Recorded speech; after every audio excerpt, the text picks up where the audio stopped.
اچھا اسی طرح سے دیکھیے قرآن کے مختلف تراجم ہیں، ان میں آپ دیکھیے ترجمہ قرآن پڑھیں گی نا، آپ کہہ رہی ہیں میں قرآن خود پڑھ کر سمجھوں گی، قرآن میں خود ہی غور و تفکر کروں گی. اب ظاہر ہے جب آپ ترجمہ قرآن پڑھیں گی تو اس میں کیا ہے، خود تراجم قرآن کے اندر اختلافات ہیں. یہاں تک کہ ہمارے برادران اہل سنت میں کتابیں اس پہ لکھی گئی ہیں قرآن مجید کے غلط ترجموں کی نشاندہی کے نام سے. ہمارے ہاں تو معروف جو تراجم ہے اس کے اندر ماشاءاللہ کوئی ایسی غلطی نہیں ہے، لیکن ان لوگوں نے بہرحال اپنے تراجم کے اوپر کام کیا اور اس میں بہت ساری غلطیاں کی نشاندہی کی. تو آپ کون سے والے ترجمے کو لیں گے؟ لیکن اچھا ایک اور دوسرا بڑا بھی ایک فتنہ ایک چیز ہو گئی ہے، وہ کہ خود ترجمہ کر کے قرآنی مطالب کو ہم سمجھیں گے، ہم ترجمے کو بھی نہیں لیں گے. بلکہ کہا یہ جاتا ہے لوگوں نے تو اپنے طور پر بہرحال اس کو اس لحاظ سے ایک اچھے پیرائے میں کہ بجان آپ قرآن میں مثلا اتنے حروف آئے ہیں، اتنے حروف کو اگر آپ اچھی طرح سے ان کے معنی سمجھ لیں تو آپ قرآن کا خود ترجمہ کر سکتے ہیں. بھائی آپ کو خود قرآن کا ترجمہ کرنے کی ضرورت کیا ہے؟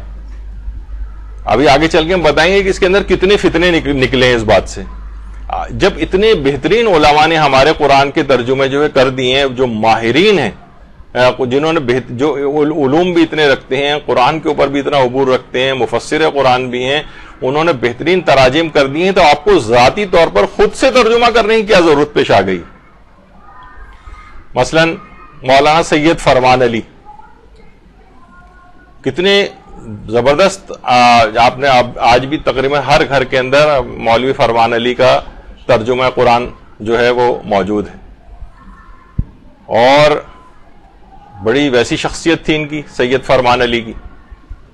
اور یہاں تک کہ ان کے ایک دوست تھے رحمت اللہ نام کے، جو برادران اہل سنت سے تعلق رکھتے تھے لیکن بے تکلف دوست تھے. انہوں نے ایک دفعہ ان پہ طرز کر دیا تھا کہ شیعوں میں حافظ قرآن نہیں ہوتے، تو انہوں نے فقط 5 مہینے میں پورا قرآن حفظ کر لیا تھا، اور ایسا قرآن حفظ کیا تھا کہ الحمد سے لے کر والناس تک بھی سنا سکتے تھے، اور والناس سے معکوساً الحمد تک بھی جا سکتے تھے.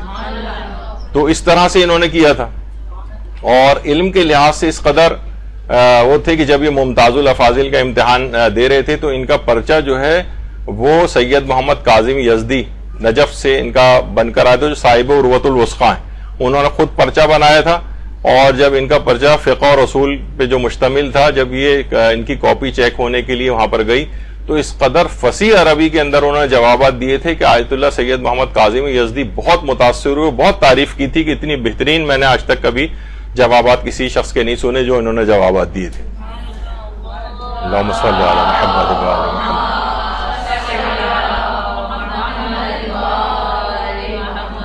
تو آپ نے سنا کہ حافظ قرآن بھی تھے اور کتنے زبردست حافظ تھے، اور بہرحال لیکن قسمت نے اتنی یاوری نہیں کی، اور فقط 40 سال کی عمر میں بھی ایک بیماری کے نتیجے میں یہ وفات پا گئے.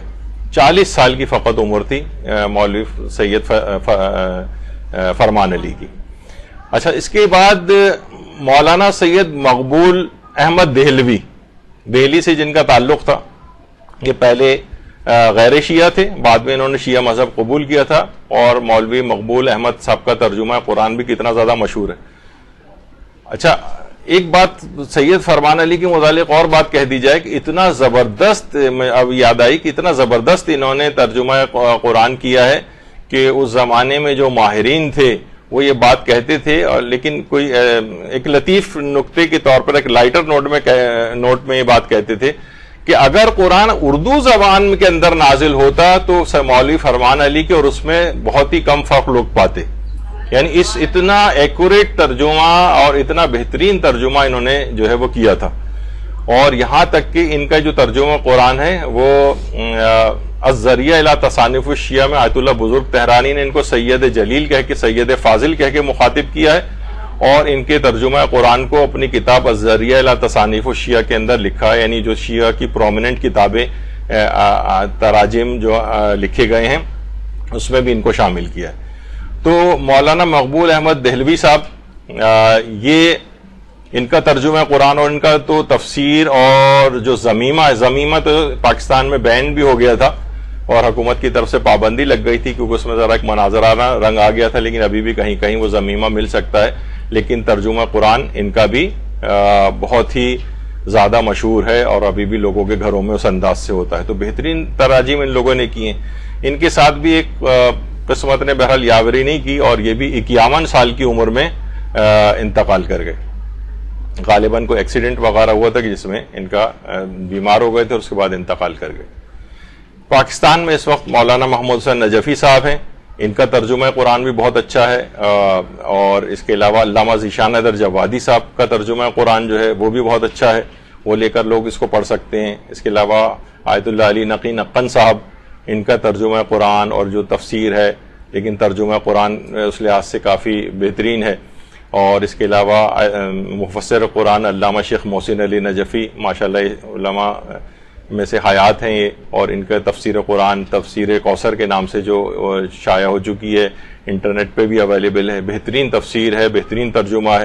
تو جب یہ اتنے بہترین تراجم موجود ہیں اور لوگ کہہ رہے ہیں کہ جناب مثلا مولوی فرمان علی کا اتنا بہترین ترجمہ ہے کہ شاید قرآن اگر اردو میں نازل ہوتا تو کوئی خاص فرق نہیں ہوتا اس میں, جب یہ موجود ہے تو ہمیں خود سے ذاتی طور پر ترجمہ کرنے کی کیا ضرورت ہے, جس کے اندر امکانات بہت اس بات کے ہوں گے کہ ہم بہت غلطیاں کریں گے, کچھ کے کچھ معنی بن جائیں گے.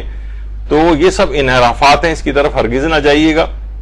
ٹھیک ہے, وہ جو افرادی سکھاتے ہیں کہ اتنے قرآن کے حروف کو اگر سیکھ لیا جائے تو آپ خود سے بھی کر سکتے ہیں ترجمہ, ٹھیک ہے, ایک علم کے طور پر چیز سیکھ لی جائے, اس میں کوئی ایسا حرج نہیں ہے. لیکن خود سے ترجمہ کرنے میں بہت گڑبڑ ہیں اور بہت زیادہ انحراف کا انسان شکار ہو سکتا ہے کہ خود سے ترجمے کرنے شروع کر دے.